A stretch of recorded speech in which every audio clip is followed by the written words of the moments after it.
As Jesus and his disciples head to a deserted place, perhaps seeking peace and quiet, many from the surrounding towns follow them. Instead of turning them away, Jesus expresses compassion and begins an impromptu teaching session. As the day goes on, the disciples have logistics in mind and urge Jesus to send the people back into the villages so they can feed themselves. Instead, Jesus presents them with an impossible task. You give them something to eat. Dumbfounded, the disciples can only fathom the limitations and financial constraints of Jesus' suggestion. Yet, when they go and see, their meager provisions multiply so that thousands are fed. This week, we are focusing on building networks of collective care in order to meet people's needs. Jesus models a way to be in community by coming together and sharing what we have, dispelling perceived impossibilities. The good news empowers us to believe in the miracles that can become possible through the power of community. In the feeding of the 5,000, we saw two key characteristics of Jesus' ministry that we want to emphasize today. How Jesus prioritized meeting people's physical needs, not just their spiritual needs, and his ability to mobilize a movement. Perhaps this story can teach us a lot about community organizing and communal care. Much of modern society ingrains in us the idea that we have to fend for ourselves. Tending to the needs of a whole community can seem too overwhelming of a task. Certainly, any church volunteer can empathize with the wide eyed disciples when Jesus tells them, "You feed them."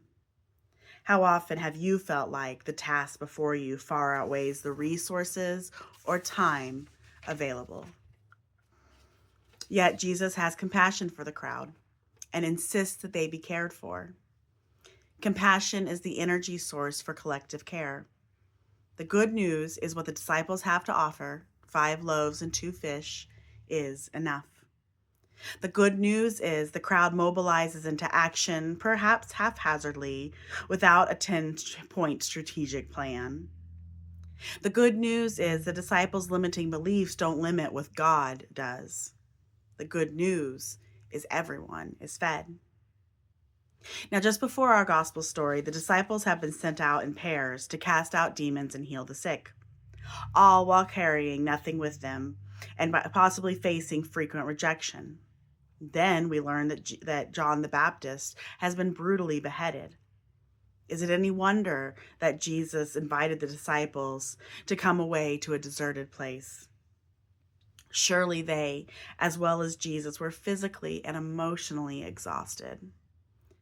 The good news may be that there is enough, but the impossible is possible, but that doesn't mean ministry was not trying and exhausting at times.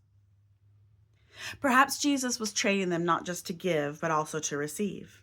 Therefore, when the disciples suggest that the crowd be sent away to feed themselves, do you think they are struggling to choose interdependence and communal care? Are they defaulting to an individualistic mindset and approach?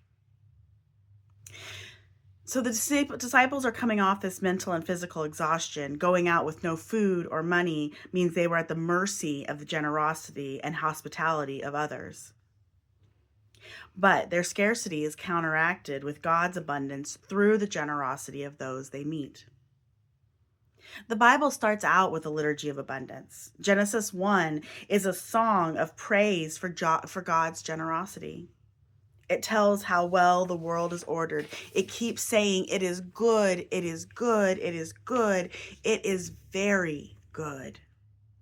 It declares that God blesses, that is, endows with vitality, the plants and the animals and the fish and the birds and humankind. And it pictures the Creator saying, "Be fruitful and multiply." The overflowing goodness. In an orgy of fruitfulness, everything in its kind is to multiply the overflowing goodness that pours from God's Creator Spirit. And as you know, the creation ends on Sabbath. God is so overrun with fruitfulness that God says, "I get to take a break from all of this. I've got to get out of the office." And Israel celebrates God's abundance. Psalm 104, the longest creation poem, is a commentary on Genesis 1. The psalmist surveys creation and names it all: the heavens and the earth, the waters and springs and streams and trees and birds and goats and wine and oil and bread and people and lions. It goes on for 23 verses and ends in the 24th with the psalmist's expression of awe and praise for God and God's abundance. Verses 27 and 28 are something like a table prayer. They proclaim, "You give them all food in due season, you feed everybody." The psalm ends by picturing God as a great respirator.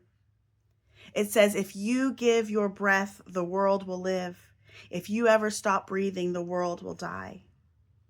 But the psalm makes it clear we don't need to worry.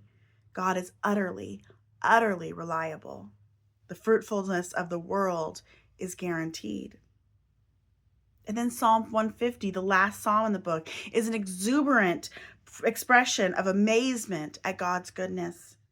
It just says, praise Yahweh with lute, praise Yahweh with trumpet, praise, praise, praise. Together, these three scriptures proclaim that God's force of life is loose in God's world. Genesis 1 affirms generosity and denies scarcity. God's abundance denies scarcity. Listen to this story of Reverend Lizzie and her church. Reverend Lizzie likens her early days of planting the church Jubilee in Austin, Texas, to her early days of motherhood. She says that they were days when my dreams were coming true, but I wasn't sleeping much. She felt her call was clear: start a new faith community in her living room, with the expectation that it would grow to need a bigger space soon. Where said bigger space would be, well, that was $1 million question that they didn't have. That was $1 million they didn't have question. Every little thing felt so impossible because it was so new.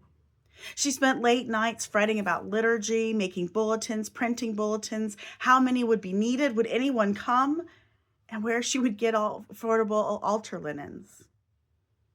Yet at the same time, the church began to grow faster than she could keep up with on her own. It was a wonderful gift, but also depleting. I wonder if that's how the disciples felt. The dreams were coming true, and a God who makes all things new means a lot of new. I picture their eyes popping when Jesus tells them to feed the crowd. I feel my stomach curdle on their behalf as they do the mental math for that much food. God starts with what God has, which is everything held in God's hands. And God also starts with what God has given us: 5 loaves, 2 fish. With God, all things are possible because God knows that God is always God. It's us who break faith. It's us who listen to scarcity. It's us who fear our own hunger. Our God is a God of abundance. However loud the scarcity of the world grates, God delights in feeding the hungry, in accomplishing what we dare not imagine.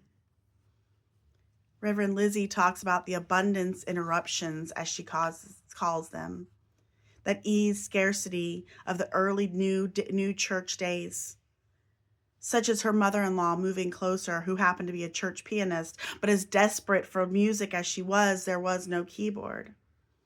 Soon after this half prayer was uttered, Reverend Lizzie found a used keyboard for free. God doesn't start with the problem. God starts with what we all have.